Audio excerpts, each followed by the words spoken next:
انتقل إلى رحمة الله الكاتب السعودي سعيد البشري صاحب مقالة عند موتي لن أقلق ولن أهتم بجسدي البالي.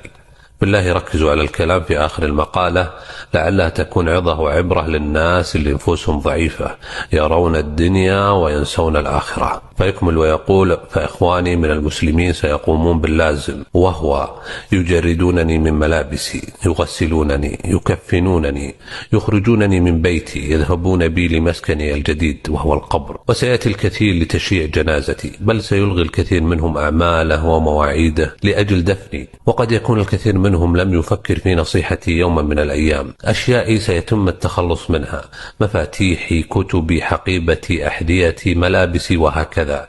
وإن كان أهلي موفقين فسوف يتصدقون بها لتنفعني. فتأكدوا بأن الدنيا لن تحزن علي، ولن تتوقف حركة العالم، والاقتصاد سيستمر، ووظيفتي سيأتي غيري ليقوم بها، وأموالي ستذهب حلالا للورثة، بينما أنا الذي سأحاسب عليها. القليل والكثير، النقير والقطمير، وإن أول ما يسقط مني عند موتي هو اسمي.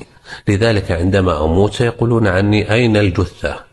ولن ينادوني باسمي. وعندما يريدون الصلاة علي سيقولون: أحضروا الجنازة، ولن ينادوني باسمي. وعندما يشرعون بدفني سيقولون: قربوا الميت، ولن يذكروا اسمي. لذلك لن يغرني نسبي ولا قبيلتي، ولن يغرني منصبي ولا شهرتي.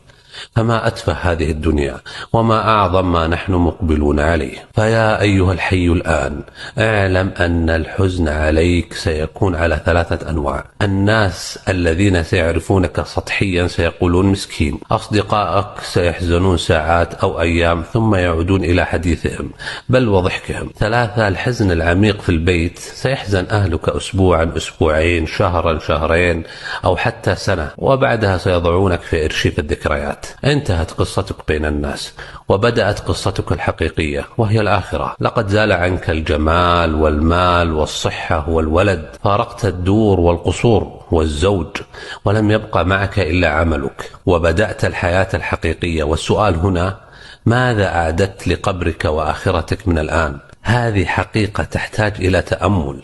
لذلك احرص على الفرائض، النوافل، صدقة السر، عمل صالح، صلاة الليل، لعلك تنجو. إن ساعدت على تذكير الناس بهذه المقالة وأنت حي الآن ستجد أثر تذكيرك في ميزانك يوم القيامة بإذن الله. وذكر فإن الذكرى تنفع المؤمنين.